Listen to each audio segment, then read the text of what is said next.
வணக்கம் நேயர்களே.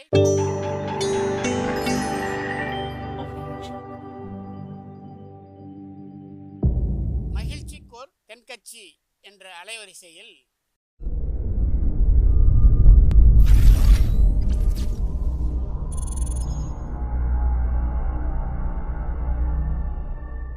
சிரிப்போம், சிந்திப்போம், செயல்படுவோம் என்ற தொடர் நிகழ்ச்சி தினமும் காலை 8 மணிக்கு யூடியூப் அலைவரிசையில் ஒளிபரப்பாகும் என்பதை மகிழ்ச்சியோடு தெரிவித்துக் கொள்கிறோம். வீட்டில் இருக்கிற பெரியவங்க பேச்சை கேளு அப்படின்னு சொல்கிறது உண்டு. அது மட்டும் இல்லை, பெரியவங்க சொல்கிறபடி நடந்துக்கோ அப்படின்னு புத்திமதி சொல்லுவாங்க. இப்படி இதை ஒரு இளைஞனுக்கு அறிவுரையாக சொன்னோம். அதுக்கு அந்த இளைஞன் சொல்கிறான், அட போங்க சார், அவங்கெல்லாம் அந்த காலத்து ஆசாமிங்க, இந்த காலத்தை பற்றி அவங்களுக்கு என்ன தெரியும் அப்படின்னு நமக்கு புத்தி சொல்ல ஆரம்பிச்சிட்டான் அவன். அதுக்கப்புறம் அவனை விடாப்பிடியாக உட்கார வச்சு நாம் கேள்விப்பட்ட ஒரு கதையை அவங்கக்கிட்ட சொன்னோம். அவனை கேளுப்பா இதுன்னு. அது என்ன கதைன்னா, ஒரு பாரசீக மன்னன் அவன் தன்னுடைய பரிவாரங்களோட இளைஞர்களையும் அழைச்சிக்கிட்டு இஸ்தான்பூர்லேருந்து கப்பர்நாகும் பட்டணத்துக்கு புறப்பட்டானான். மொத்தம் 7 நாள் பாலைவனத்தில் பிரயாணம் பண்ணி அங்கே போய் சேரணுமா. சரி, அப்படி அந்த ஊரில் என்ன விசேஷம் அப்படின்னா, அந்த பாரசீக மன்னனுடைய தாத்தாவை புதைச்ச இடம் அந்த ஊரில் இருக்குதான். தாத்தா இறந்த 100வது நாள் நினைவு சடங்கு அந்த ஊருக்கு போய் நடத்த வேண்டியிருக்குது. பாலைவன பகுதிங்கிறதுனால இளைஞர்கள் மட்டும்தான் அந்த பயணத்தில் பங்கெடுத்துக்கணும், வயசானவங்கள்லாம் வரக்கூடாது அப்படிங்கிறது மன்னனுடைய கண்டிப்பான உத்தரவு. அதனால் மன்னன் தன்னுடைய பரிவாரங்களையும் இளைஞர்களையும் அழைச்சிக்கிட்டு புறப்பட்டான். ஒரு நாள் பிரயாணம் முடியறதுக்குள்ளே பாலைவன புயல் பயங்கரமாக வீச ஆரம்பிச்சுட்டுது. புயல்னால் ரொம்ப கடுமையான புயல். ஒட்டகங்கள்லாம் திசை மாறி போயிட்டுது. மன்னனும் கொஞ்சம் பேரும் வழி மாறி போயிட்டாங்க. யார் யார் எங்கே இருக்கிறாங்கன்னு தெரியல. தண்ணி தாகம், சில பேர் செத்து போட்டாங்க. மன்னனுக்கு என்ன பண்ணுறதுன்னே புரியல. தண்ணி இல்லாமல் தாக்கு பிடிக்க முடியல. வயசில் குறைஞ்ச ஒரு இளைஞன், மன்னா, தண்ணி இருக்கிற இடத்த நான் சொல்கிறேன், இங்கேருந்து தென்கிழக்கு திசையில் 2 கல் தொலைவு போனால் தண்ணி கிடைக்கும்னா. அவன் பேச்சை நம்பி அவன் சொன்ன திசையில் குறிப்பிட்ட தூரம் போய் பார்க்குறாங்க. பார்த்தா அவன் சொன்னது மாதிரி அங்கே தண்ணி இருக்குது. மன்னனுக்கு ரொம்ப ஆச்சரியம். எப்படி தெரியும்ப்பா உனக்கு இங்கே தண்ணி இருக்குதுன்னு அப்படின்னு சொல்லி அந்த இளைஞனை பார்த்து கேட்டார்.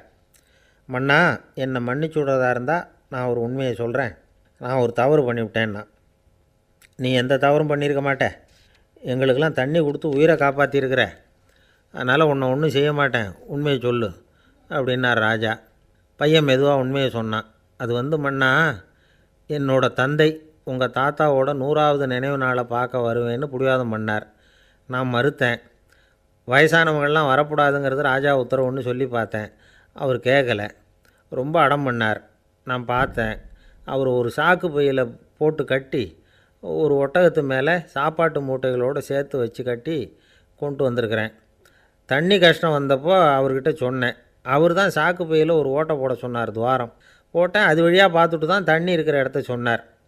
அது எப்படி கண்டுபிடிச்சிங்கன்னு கேட்டேன்.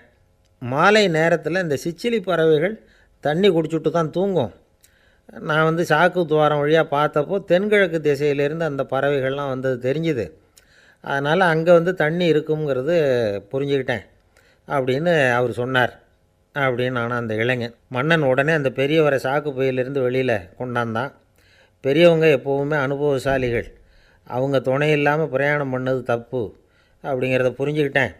நல்ல வேளை இந்த பெரியவர் இப்போ நம்ம கூட இருக்கிறார், இனி இவர் தான் எனக்கு அமைச்சர் அப்படின்னு நானும். நினைவு நாளை நல்லபடியாக கொண்டாடி விட்டு எல்லோரும் நாட்டுக்கு திரும்பினாங்களாம். இந்த கதையை சொல்லிவிட்டு அனுபவ பாடசாலைகளில் படித்த முதியவர்களுக்கு மரியாதை கொடுக்கணும், அவங்க பேச்சை கேட்கணும் அப்படின்னு நம்ம எதிரில் உட்காந்துருந்த இளைஞனுக்கு புத்தி சொன்னோம். சரி சார், இவ்வளவு தூரம் சொல்கிறீங்க, ஏற்கனவே ஒரு பெரியவர் சொன்ன புத்திமதியை கேட்டுவிட்டு தான் நான் அவஸ்தைப்பட்டுக்கிட்டு இருக்கிறேன் அப்படின்னா அவன். என்ன புத்திமதி சொன்னார் அவர் அப்படின்னு கேட்டோம். உங்ககிட்ட புத்தி கேட்க சொன்னார், அதோட பலன் இந்த 5 நிமிஷ அவஸ்தை அப்படின்னா. ஐயா தென்கட்சி கோ சுவாமிநாதன் அவர்களின் மகிழ்ச்சிக்கோர் தென்கட்சி தொடர் நிகழ்ச்சியினை கேட்டு பயன்பெறுங்கள். நிகழ்ச்சியினை பிடித்திருந்தால் உங்களுக்கு கமெண்ட் பாக்ஸில் உங்கள் கமெண்ட்டுகளை பதிவு செய்யுங்கள், ஷேர் செய்யுங்கள், லைக் செய்யுங்கள், கண்டிப்பாக சப்ஸ்கிரைப் செய்யுங்கள். நன்றி, வணக்கம்.